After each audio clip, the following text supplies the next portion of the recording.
गुरुदेव को देखिएगा, अंतिम समय तक उनकी देह चकमक चकमक चकमक चमचमाती रही। क्यों? उन महापुरुष ने कभी हिंसा, झूठ, चोरी, कुशील और परिग्रह को स्पर्श भी नहीं किया। आत्मनः प्रतिकूलानि परेशान ना समाचरेत, ये बात गुरुदेव हम लोगों से कितनी बार कहते रहे। चोरी के लिए गुरुदेव का वो उदाहरण मैं आज भी नहीं भूल पाऊंगा। जब गुरुवर ने मुझसे बात कही थी, गुरुवर ने कहा था, नम्र, किसी की आस्था की चोरी करना भी चोरी कहलाती है। हमने कहा, गुरुदेव, आचार्य जी ने समझाते हुए बोला, वो श्रावक है, किसी और महाराज जी का भक्त है, किसी और महाराज पे श्रद्धा है, तुम उसको घुमा करके अपनी तरफ प्रभावित कर लो और वो वहां जाना छोड़ दे, तो तुमने उसकी आस्था चुराई कि नहीं चुराई? हो गया, चोरी हो गई। ये आस्था की चोरी भी जैन शासन में चोरी कहलाती है, ये चोरी नहीं करना। आचार्य जी का दिया हुआ शब्द था। इतने सारे लोग जिंदगी में जुड़ते हैं मुझसे, मैं कभी नहीं कहता कि मुझे अपना गुरु बनाओ। क्यों? तुमने जिसको भी अपना गुरु बनाया है, तुम्हारी आस्था जिस पर भी टिकी हुई है, उसको निराबाद रूप से सेवा करो, तुम्हारा कल्याण हो जाएगा। तुम्हारा गुरु कोई भी हो सकता है, मुझे अपना गुरु मत बनाओ। लेकिन मान लो बॉस कोई साधु ऐसे मिल जाएं, हम ही से गुरु मंत्र ले लो, हम ही से गुरु दीक्षा ले लो, हमारे पास साल में 3 बार आना पड़ेगा, हमारी सेवा करनी पड़ेगी, ऐसा करना पड़ेगा। खींच करके किसी को खूंटे में बांधना, ढोर बांधना के जैसा तो होता है, भक्त बनाने जैसा नहीं होता।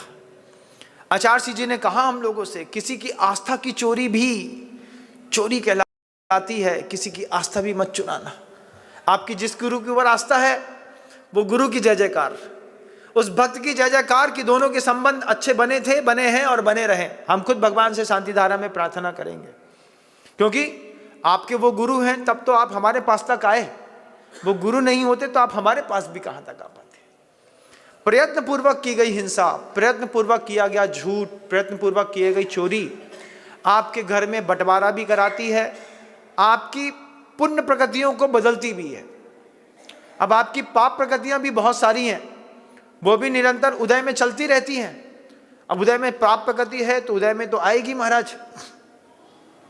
पाप प्रकृति क्या है, कितनी है? गति, जाति, शरीर, अंगोपांग, निर्माण, बंधन, संघात, संस्थान, सहनन, स्पर्श, रस, गंध, वर्ण, सब पाप प्रकृतियों में शामिल है। आपका स्पर्श, हाथ से छुओ, हाथ ऐसा लगता है इतना कर्कश, बिल्कुल खुरदुरा, छूने में ऐसा लगे कि भैया ना छुओ तो अच्छा। रूखी फटी जमीन अच्छी लगती, हाथ कर्कश लगता। क्या करें? दुस्वर नाम कर्म का उदय है। बे बोले तो सब सही, हम बोले तो सब बोला चुप हो जाओ, चुप हो जाओ, चुप हो जाओ। घर के अंदर ऐसी आवाज आती ना आप लोग के लिए, कितना बोलते हो, चुप तो हो जाओ।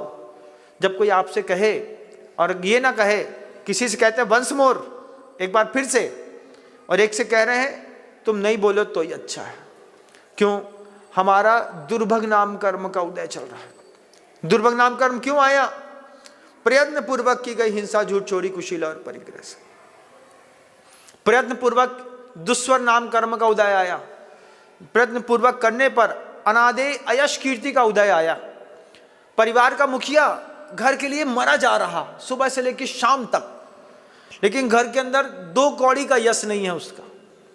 नाली भी वो साफ करे, जूठा बर्तन भी वो साफ कर दे, कपड़ा भी वो धो दे, उसके बाद पैसा भी कमा करके ला करके दे दे, बच्चों को पाल भी ले, पुंथरिया भी बदल दे, सब कर दे। उसके बाद भी उसका कोई जस नहीं। अयस नाम कर्म का उदय। क्यों? किसी भाव में, इसी भाव में या किसी भाव में प्रयत्न पूर्वक हिंसा, झूठ, चोरी, कुशील, परिग्रह किया होगा। अबुद्धि पूर्वक हो गया हो, कोई बात नहीं। घर में था, पिताजी से दया की परिभाषा सीखी। त्रिपाल पन्नी का काम होता था, बारिश खूब तेज होती थी तो ये 9 दुर्गा के समय पर पानी चला भी जाता है और आ भी जाता है।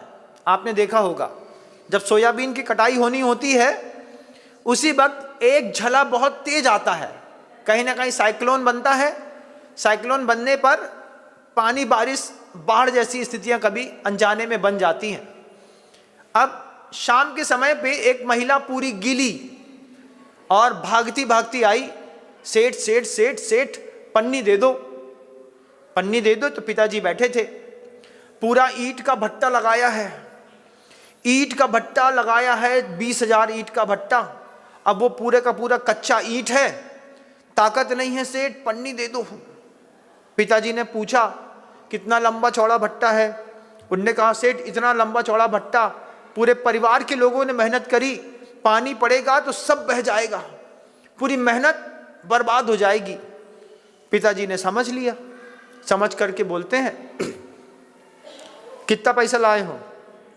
200 रुपए है सेठ, पैसे ही नहीं है। अब पिताजी इस बात को समझते हैं कि इसके पास है 200 रुपए और इसको पन्नी की जरूरत है करीब 450 रुपए की पन्नी की। पिताजी ने उठा करके काटा और 450 की पन्नी दे दी। बोली ले जाओ। हमने पिताजी से कहा 200 रुपए में इतनी सारी पन्नी दे दी आपने? बोले नहीं, पैसा मायने नहीं रखता, उसकी परिस्थिति मायने रखती है। दुकानदार को, ग्राहक को हमेशा सिर्फ पैसे का संवाद नहीं करना चाहिए, परिस्थिति का भी संवाद करना चाहिए कि उसकी परिस्थिति और गई बीती है। ये 200 रुपए की पन्नी लेकर के वहां तक जाएगी और अगर इसको इसके बराबर की पन्नी नहीं मिली तो ये 200 की पन्नी भी बर्बाद हो जाएगी। इसको उतना देना जरूरी है। तो परिस्थिति देख करके भी सौदे होते हैं। जिसने बिना परिस्थिति देखे सौदा किया, प्रयत्न पूर्वक हिंसा हुई कि नहीं हुई? हुई। उस वक्त मान लो 200 रुपए में 5 मीटर उसको पन्नी दे देते, 25 मीटर की बजाय, उसके काम भी नहीं आती, अपना काम भी हो जाता, लेकिन उसकी हाय आपको परेशान करती। ये हाय ही अयश कीर्ति का उदय लाती है। अनादेय है, अयश कीर्ति है, दुर्भग है, दुस्वर है, ये सारे जो 100 पाप प्रकृतियां हैं तुम्हारे पल्ले पर, ये सब चल रही हैं। अंदर के शरीर काम नहीं कर रहा, रोटी खाते हैं रोटी पचती नहीं है। इसमें भी क्या है? जठराग्नि खत्म हो गई महाराज। हाँ, तुम सिक्के खा लो, सोने का सिक्का एक और गुटक लो। अगर मान लो सोने का इतना बड़ा बड़ा कैप्सूल बना करके दे देते तो तुम एक बार तो गुटक के देखते कि एक बार गुटक के तो देखें कैसा लगता है। तुम उसी खाने लायक बचे। कारण सिर्फ एक, प्रभु किससे? अद्वितीय। अब प्रभु की पूजा करो, अब उनके 1008 नाम का पाठ करो, फिर प्रभु से बोलो कहाँ आप और कहाँ हम। आपने प्रयत्न पूर्वक अहिंसा का पालन किया, हमने प्रयत्न पूर्वक हिंसा करते रहे, हर चीज में हिंसा करते रहे। संसार इसी का नाम है। आप भी उसमें शामिल हैं।